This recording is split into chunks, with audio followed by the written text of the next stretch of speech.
البدع والأهواء، أهل البدع العقائدية وأهل البدع السياسية. أنا أقول بيننا وبينكم السلف، بيننا وبينكم الكتب، كان فيقول البدع بيننا وبينكم. بسم الله الرحمن الرحيم. الحمد لله حمدا كثيرا طيبا مباركا فيه كما يحب ربنا ويرضى. أشهد أن لا إله إلا الله وحده لا شريك له وأشهد أن محمدا عبده ورسوله صلى الله عليه وعلى آله وأصحابه ومن تبعهم بإحسان إلى يوم الدين. Amma ba'd. Pertemuan yang lalu kita membahas tentang dua golongan dari golongan penerima zakat, siapa dan siapa. Hendak hadir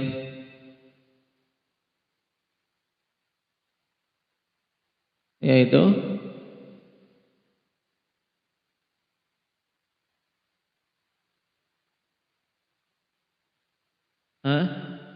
yang keras. Siapa yang berhak menerima zakat yang kita ambil kemarin? Budak dan al-riqab. Nah, budak, baik budak mukatab, masuk juga pembebasan tawanan-tawanan kaum muslimin atau pembebasan budak secara umum. Kemudian golongan yang keenam, al-gharimun. Siapa yang dimaksud dengan al-gharimun? Indak ya Ibrar. Orang yang berhutang demi kemaslahatan kaum muslimin atau kemaslahatan diri sendiri. Ada dua jenis gharim. Nah, gharim li islahi dzatil bain. Dia menanggung hutang demi perdamaian di antara kaum muslimin. Dan yang kedua, gharim untuk kebutuhan sendiri. Adapun untuk jenis yang pertama, gharim untuk islah, itu diberikan zakat, tidak ada iskal padanya, walaupun dia kaya. Nah, kenapa? Karena hakikatnya tanggungan yang ditanggung oleh orang tersebut karena dia muslih, nah itu berhak untuk disokong, nah pantas untuk didukung, sehingga dia tidak menanggung kerugian besar. Sedangkan gharim karena hajat kebutuhan sendiri, ini bagaimana kemarin Hudzaifah?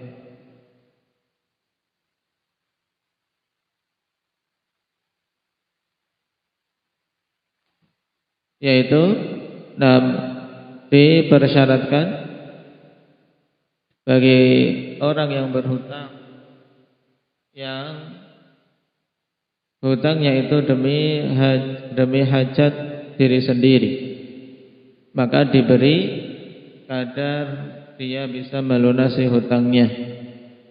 Nah, taib dengan syarat dia tidak memiliki pekerjaan, tidak memiliki pemasukan atau gaji yang bisa untuk melunasi hutangnya. Nah,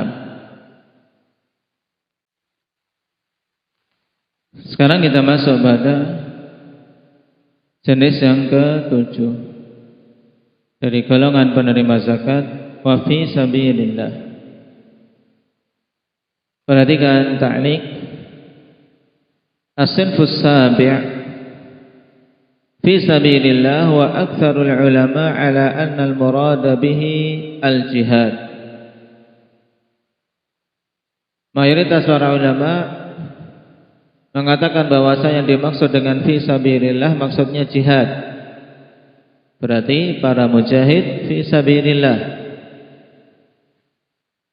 Fayu'tal ghuzatu al-mutatawwi'una bihi alladzina laysa lahum rawatib min baitil mal. Maka para pejuang, yaitu pasukan tentara kaum muslimin yang berperang di medan jihad, al-mutatawwi'una bihi, itu yang mereka tatawwu', memang dengan sukarela untuk berjuang, bukan paksaan, bukan karena dia mendapatkan gaji, tapi memang seorang yang berjuang berjihad di jalan Allah karena Allah, mengharapkan pahala. Alladzina laisa lahum rawatib min baitul mal, yang tidak memiliki gaji dari baitul mal. Maka untuk jenis ini jelas ikhwan tidak ada khilaf, yaitu mujahid yang tidak memiliki gaji dari baitul mal, yang memang dia murni semata-mata berjuang berjihad di jalan Allah Subhanahu wa ta'ala. Maka dia diberi dari zakat.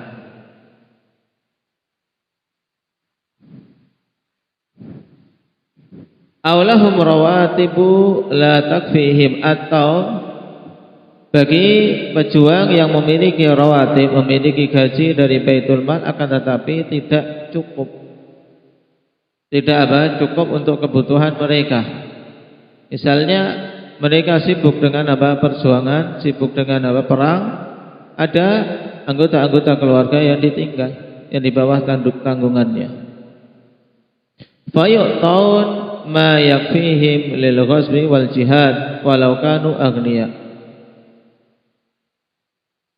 Maka mereka diberi harta yang mencukupi mereka untuk peperangan dan untuk jihad mereka, walaupun mereka itu orang-orang kaya. Nah, jadi diberi hal-hal yang bisa mencukupi dalam peperangan mereka, berupa senjata, kendaraan. Nah, ini diambil dari harta zakat. Kata Syekhul Islam Ibnu Taimiyah ketika menerangkan tentang fi sabilillah wa humul ghuzah alladzina la yu'tuna min malillahi ma yakfihim li ghazwihim fayu'tuna ma yaghzuna bihi. Nah, yang tidak cukup dan memiliki kecukupan untuk peperangan, maka mereka diberi harta dari harta zakat untuk mereka berjuang. Au tamama ma yaghzuna bihi min khailin wa silahin wa nafaqatin wa ujrah, atau diberi kesempurnaan sarana untuk mereka berperang, seperti kuda, zaman sekarang kendaraan, silah yaitu senjata, dan nafkah serta ujrah, semacam gaji untuk mereka, sebagaimana disebutkan oleh Syekhul Islam dalam Majmu' Fatawa.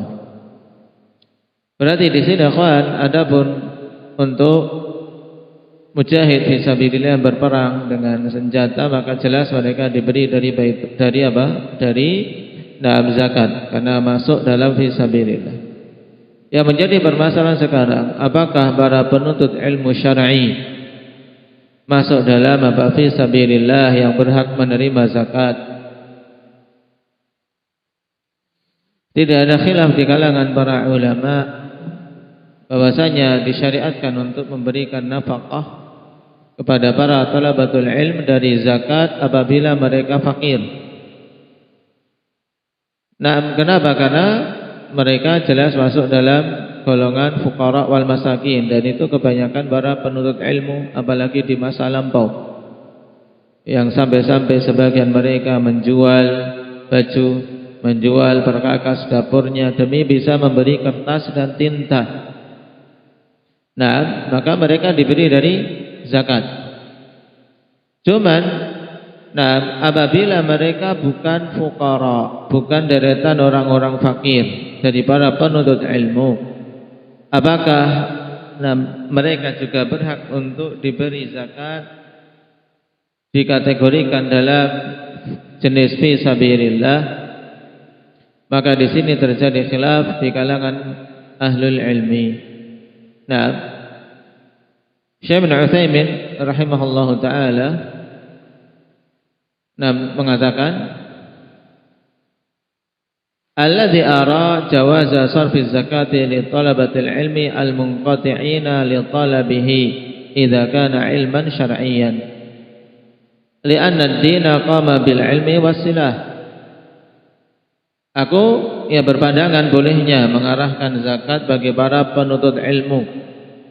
Nah, al-munqati'ina li talabi, yang mereka terputus dari jalan menuntut ilmu, dalam artian tidak bisa melanjutkan atau tidak memiliki perbekalan.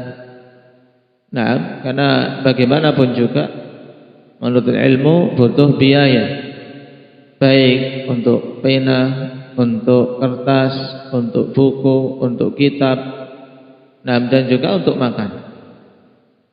Nah, maka mereka diarahkan kepadanya zakat apabila itu ilmu syar'i, idza kana ilman syar'iyyan, apabila itu ilmu syar'i, ilmu din. Adapun ilmu dunia yang dipelajari anak-anak sekolah untuk mengejar gelar dan ijazah, ini tidak berhak sama sekali untuk diarahkan kepadanya zakat.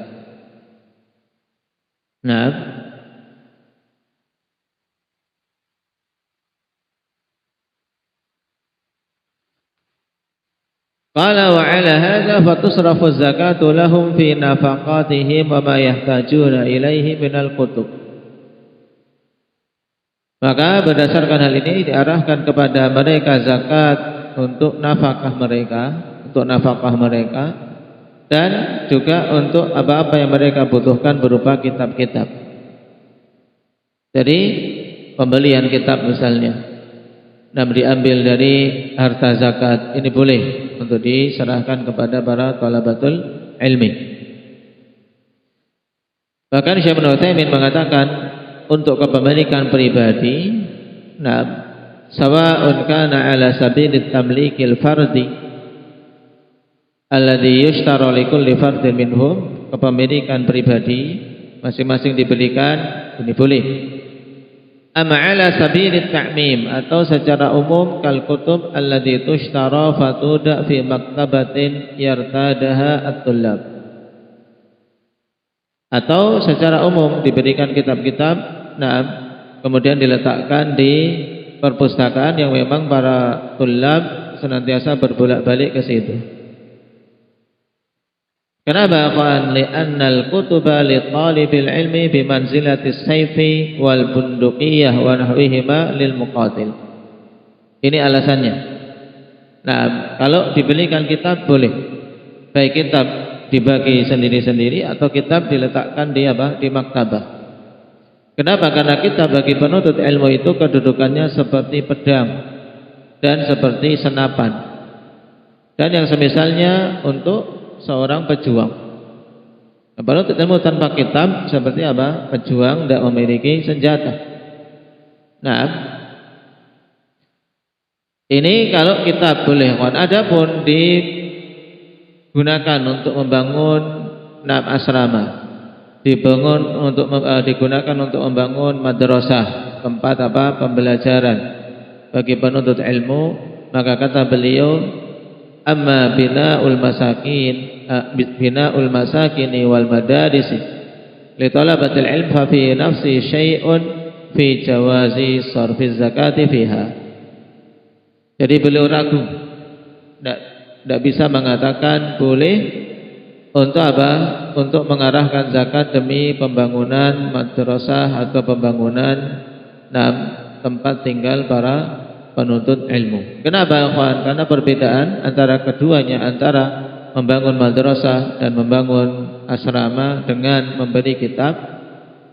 Kenapa? Karena kalau kitab itu wasilah, memang sarana yang sangat jelas untuk bisa menghasilkan ilmu. Tidak bisa mendapatkan ilmu kecuali dengan kitab-kitab. Berbeda dengan dengan asrama atau dengan madrasah. Masih bisa duduk di bawah pohon, bisa dapat belajar. Masih bisa tidur di masjid, tanpa asrama. Nah, sehingga sangat beda pengarahan zakat untuk dua hal tadi, ikhwan. Jadi kalau diarahkan membeli kitab-kitab dari zakat, boleh tidak? Abdul Hafiz? Boleh. Kenapa?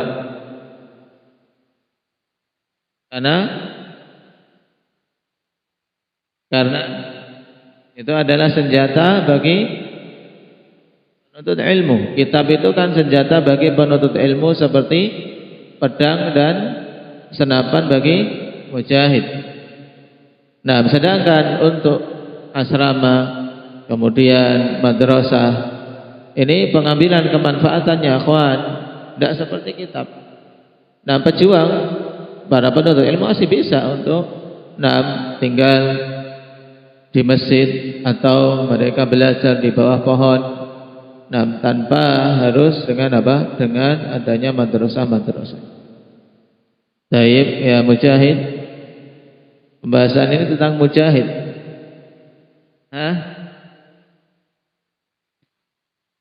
Dan dalam syarah al-usul min ilmi al-usul, ikhwan, beliau secara tegas menyebutkan bahwasanya yang kaya pun masuk. Walaupun tentunya seandainya dia memang merasa memiliki kecukupan, hendaknya untuk apa? Untuk ithar, agar saudara-saudara yang kekurangan mendapatkan zakat dengan kadar lebih.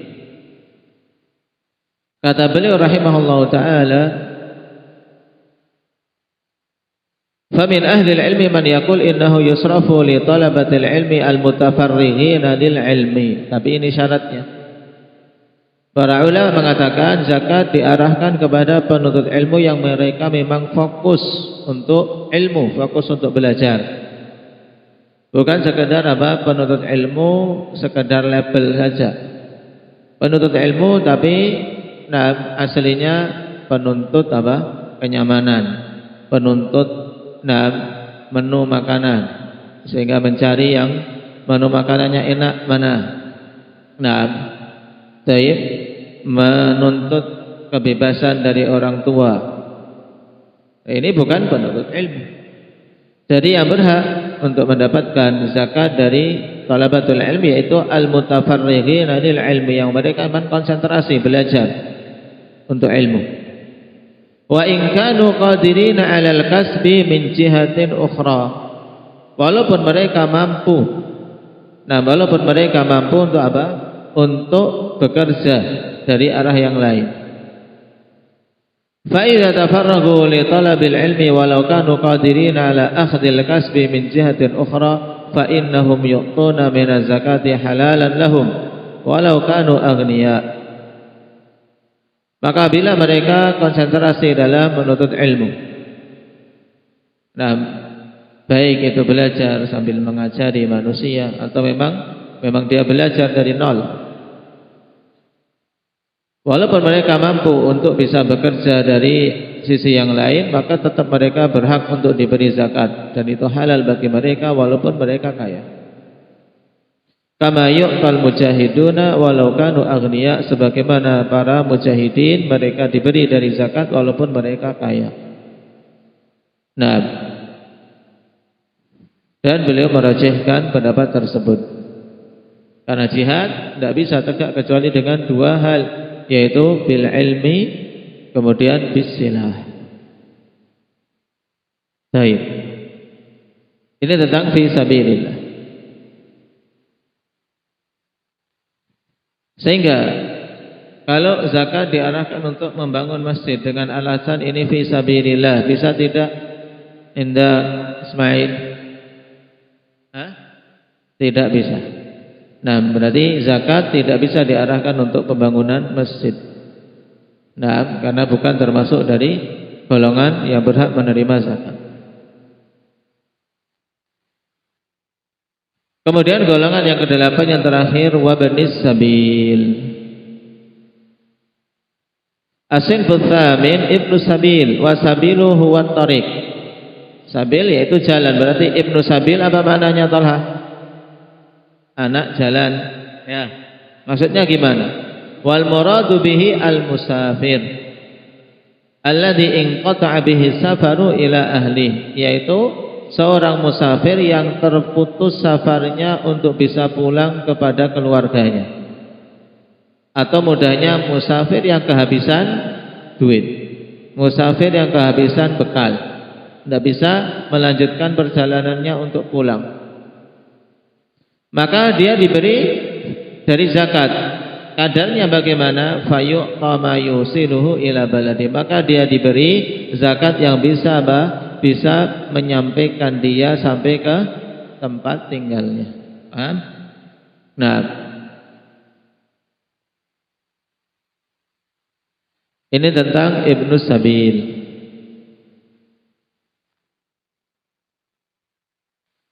Walaupun di negerinya dia kaya, tapi kalau ketika safar kehabisan uang, dia dicopet, dirampok semua. Nah, alat komunikasinya tidak punya, dirampok.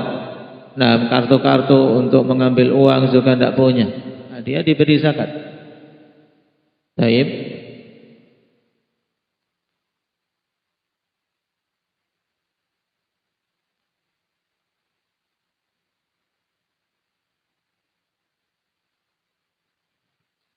Allah Subhanahu wa taala katakan fariidatan minallah.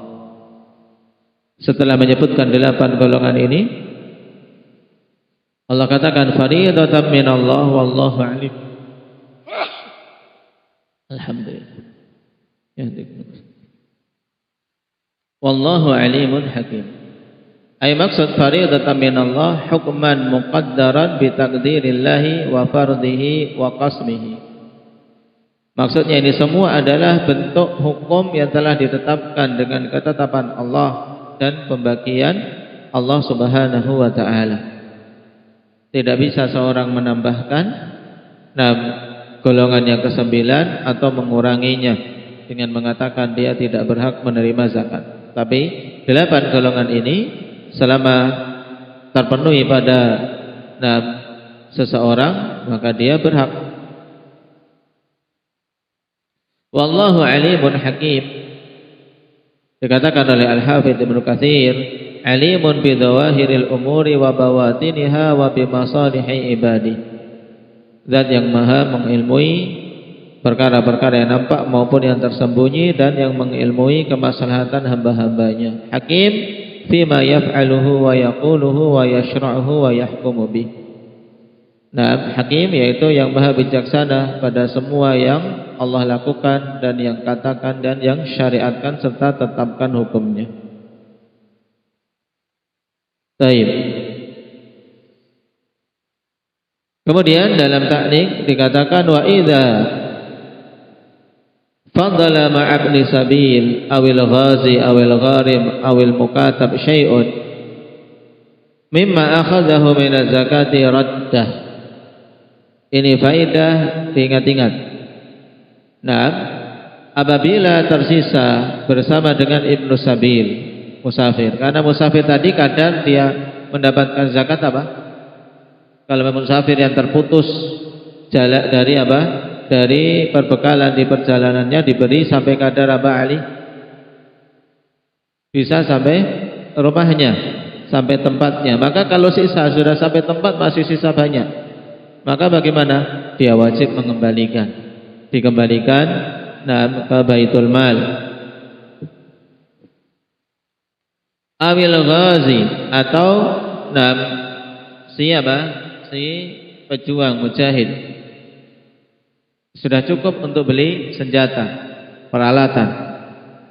Lebih, maka dia harus jujur untuk dikembalikan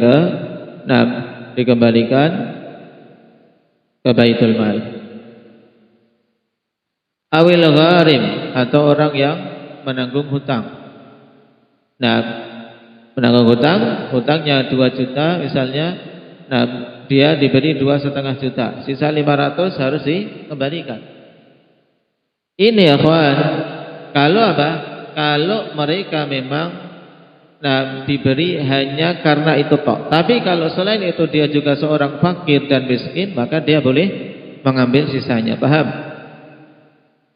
Seperti mukatab, dia dimerdekakan dengan apa? Dengan nilai yang telah ditetapkan. Maka dia mengambil sesuai kadarnya, kemudian sisanya dia kembalikan. Li'anna milkahu lahu ghairu mustaqir, dikarenakan kepemilikan terhadap harta itu tidaklah tetap. Bal mura'an fiha haluhu bihaitsu yasrifuhu fil jihati allati ukhidha zakatu laha wa illa nam usturji'. Tapi dia diperhatikan dari sisi apa? Kondisi dia di mana zakat itu dicerahkan kepadanya karena sebab tersebut. Ya, dari sisi tersebut. Maka kalau sebab itu sudah tercukupi, dia mengambil zakat sesuai dengan kadarnya yang jenis dia ditetapkan sebagai jenis tertentu dari penerima zakat. Maka jika sudah tercukupi maka dikembalikan, diminta untuk dikembalikan, usturji', diminta untuk mengembalikan sisanya. Nah, ini menunjukkan ikhwan bahwasanya pembagian zakat tidak apa? Tidak kemudian semaunya sendiri. Akan tetapi hendaknya betul-betul mengilmui siapa-siapa yang berhak untuk menerima zakat, apalagi di masa kita di mana kita terkhusus di negeri kita ini tidak mendapati baitul mal yang seseorang merasa tenang untuk mengarahkan hartanya kepada mereka sehingga mereka membagikannya pada arah-arah yang pas. Oleh karena itulah bagi yang memiliki harta dan menzakatinya, hendaknya dia mengarahkan zakat tersebut dan memang berupaya betul-betul memilih yang dia yakin memang pihak ini berhak untuk menerima zakat, berhak untuk menerima zakat, baik itu golongan fuqara, masakin atau yang lainnya. Dari 8 asnaf yang disebutkan oleh Allah Subhanahu wa taala. Kenapa? Karena tidak boleh mengarahkan kepada selain salah satu dari 8 golongan tersebut. Karena apa? Karena Allah telah membatasinya dengan innamas sadaqatu lil fuqara'i al-ayah. Hanyalah zakat. Ya, zakat itu diarahkan bagi 8 golongan tersebut. Dikatakan oleh Ibnu Qudamah rahimahullah, wala yajuzu sarfu zakati ila ghairi man dzakarallahu ta'ala min bina'il masajidi wal qanatiri was siqayat wa islahit turuqat wa saddil buthuq wa takfinil mauta wa tawsi'ah 'alal atyaf wa ashbahu dzalika minal qurab allati lam yadhkurha Allah ta'ala. Ini. Jadi tidak boleh untuk mengarahkan zakat kecuali kepada yang disebutkan oleh Allah Subhanahu wa taala tadi. Kepada selainnya tidak boleh. Sehingga tidak boleh untuk membangun masjid, membangun tempat-tempat tinggal, membangun pengairan, membangun membuat sumur-sumur atau memperbaiki jalan, atau untuk mengkafani jenazah dan seterusnya dari amalan-amalan yang baik, tapi tidak disebutkan di dalam ayat tersebut.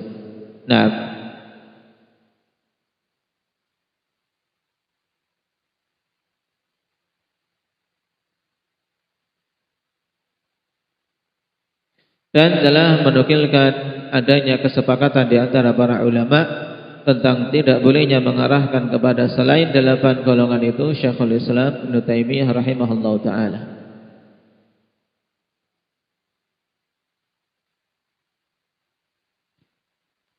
Kemudian Imam As-Sa'di rahimahullahu taala mengatakan, wa yajuzu al-iqtisaru ala wahidin minhum, dan boleh untuk mencukupkan memberikan kepada salah satu dari 8 golongan tersebut.